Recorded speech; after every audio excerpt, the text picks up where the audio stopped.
আসসালামু আলাইকুম ওয়া রাহমাতুল্লাহি ওয়া বারাকাতুহু। আপনারা যে যেখান থেকে দেখতেছেন সবাইকে জানাই আমার পক্ষ থেকে আন্তরিক শুভেচ্ছা ও অভিনন্দন। আজ অনেকদিন হয়ে গেল বন্ধুরা একসাথে মিলে বাইরে ঘোরাঘুরি হয়। আমি ঘুমিয়ে আছি, হঠাৎ বন্ধুরা এসে ডাক দিয়ে বলল, চল আর মাত্র 2 দিন আছে মাদ্রাসা খোলা, কোথাও থেকে একটু ঘুরে আসি। বন্ধুদের কথা ফেলে দিতে পারলাম না, তাই রেডি হয়ে বের হয়ে গেলাম। ওমা, গাড়িতে উঠে দেখি কি জ্যামে অস্থির হয়ে গেলাম।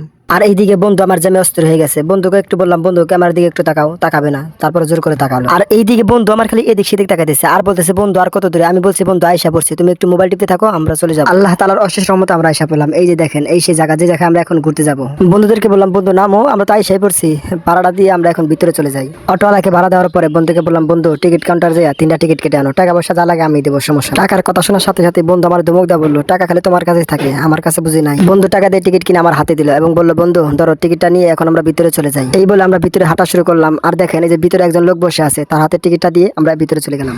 ভিতরে প্রবেশ করা মাত্র বন্ধু দেখি বানর দিকে চুম্মা দেওয়া শুরু করছে। যাই হোক, বন্ধুকে মনে হয় এই কথা হুদাই বললাম, বন্ধু চুম্মা খাওয়াটাই ভালো ছিল। বন্ধু আরো শরম পাই ওইদিকে হাঁটা শুরু করে দিই। আর এইদিকে সামনের ক্যামেরা দেওয়া মাত্র বন্ধু দেখে চুল ঠিক করা শুরু করছে, মিয়া পটানের দান্দা। আর আপনাদেরকেও দেখায়, এই যে দেখেন আমার এই সেই বন্ধু যার কারণে আজকে আমাদের এখানে ঘুরতে আসে। আপনাদের কাছে একটা প্রশ্ন, দেখেন তো জায়গাটা কেমন? আমার কাছে কিন্তু অত্যন্ত মনোরম পরিবেশ মনে হয়। আপনাদেরকেও বলি, এই জায়গা যে টাঙ্গাইল সদর অবস্থিত এটা কিন্তু আমি বলে দেবো না, আপনাদের জায়গা দেখে বলতে হবে এটা কই অবস্থিত। যদি চিনতে পারেন এটা কই অবস্থিত তাহলে কমেন্ট বক্সে অবশ্যই বলে যাবে। আসা মাত্র ছবি তোলা শুরু হয়ে গেছে। বন্ধু আমারে বলে, বন্ধু আমার কয়েকটা পিক তুলে দাও, সুন্দর করে ফেসবুকে আপলোড। ছবি তুলে বন্ধুকে বললাম, বন্ধু দেখো তো তোমার ছবি পছন্দ হয়েছে কিনা। বন্ধু বলে, কি বলো, একবারে ফাটাফাটি। আর আপনারা একটি সত্য কথা বলবেন প্লিজ, দেখেন তো আমার কেমন দেখা যাচ্ছে, পুরো নায়কের মতো না?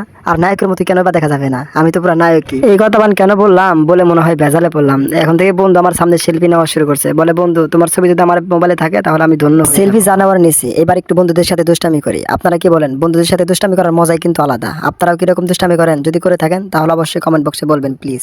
দুষ্টামি শেষ করে আমরা রিক্সা নিয়ে বাড়ির দিকে রওনা হয়ে যাচ্ছি। সুদূর যাওয়ার পরে বন্ধু বলে, বন্ধু একটু নামো তো, কিছু খেয়ে যাই, খুব খিদা লাগছে। বন্ধুকে বললাম, বন্ধু এবার গাড়ি ভাড়াটা আমি দেই। বন্ধু বলে, কি বলো, আমি থাকতে তুমি কেন গাড়ি ভাড়া? গাড়ি থেকে নামার সাথে সাথে বন্ধু এক হাত দিয়ে কথা বলতেছে আর এক হাত দিয়ে টিউবওয়েল যাচ্ছে পা দেওয়ার জন্য। আপনারা যাই বলেন, এই গরমের ভিতরে কিন্তু আজকে আমাদের ঘুরতে আসাটা একদমই ঠিক হয় না। এত গরম পড়ছে যে মুখ দেওয়ার পরেও ফেজের অবস্থা দেখতে পাচ্ছেন আপনারা কিরকম হয়ে আছে। বন্ধু তোমার এদিকে তাকানোর দরকার নাই, তুমিও মুখ দাও, কারণ যে গরম পড়ছে এই গরমে তুমিও ফিদা হয়ে যাবে। আর এইদিকে বন্ধুকে বললাম, বন্ধু এই গরমের ভিতরে 3টা আইসক্রিম নিয়ে আসো। ওমা, বলার সাথে সাথে বন্ধু দেখি 3টা আইসক্রিম নিয়ে হাজির হয়ে গেছে। আর এই গরমের ভিতরে কার কার আইসক্রিম খেতে মনে যাচ্ছে তাড়াতাড়ি কমেন্ট বক্সে বলে যান, কুরিয়ার সার্ভিসের মাধ্যমে পাঠিয়ে দেওয়া হবে। আর আপনাদেরকেও দেখাই, এই যে এই দেখেন আমার জন্য বন্ধু আইসক্রিম নিয়ে আসছে, সাবধান কেউ কিন্তু নজর দিবেন। আল্লাহ রে, বন্ধু দেখি আমার আইসক্রিম খাওয়াইতে খাওয়াইতে আকাশ উড়ায় ফেলছে। দেখেন তো আমি কই আছি? দেখি আপনাদের মাথায় কত বুদ্ধি আর কত স্মৃতিশক্তি। আমরা কই আছি, কোন রাস্তার উপরে দাঁড়িয়ে আছি, একটু আপনাদেরকে একটু সহজ করে দিই, না হলে তো পারবেন না। এটা টাঙ্গাইল আশিকপুর বাইপাস। অনেক বলেছি, অনেক শুনেছেন, এবার আপনারা মাথা খাটিয়ে বের করেন আমরা কই আছি। তো বন্ধুরা এই গরমে অনেক ভিডিও করেছি, আর ভিডিও করতে চাই না। সকলে সুস্থ থাকবেন, ভালো থাকবেন। ধন্যবাদ সকলকে। আসসালামু আলাইকুম রহমতুল্লাহ বারাকাতুহু।